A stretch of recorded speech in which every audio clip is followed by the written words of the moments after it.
थारून के बच्चा रुखों चौर नहीं से ठोटरा पहाड़िन के बच्चा बहुत रुखों चौर है रे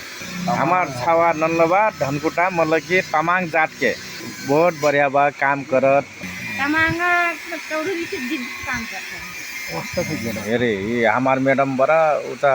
अपन पति नहीं कहीं ना दी पटोया फे बढ़िया बा बात बताए पर मजा बा के कर पर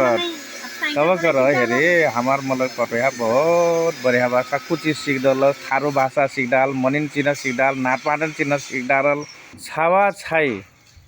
जी मन पड़ेल सुबह हाम्रो चाहिँ मतलब कि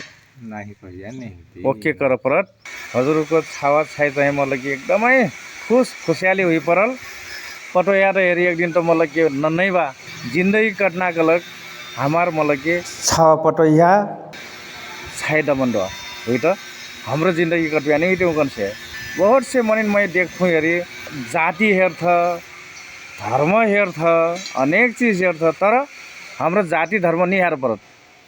मनै गलक मनै हुई थी हमार लड़का जी मन पड़ेल से हाम्रो वही स्वीकार परस हजुर हुक्र फे वस्तक मतलब कि जात जाति हेरक मतलब कि पटोया डमंडवा ना खोजबी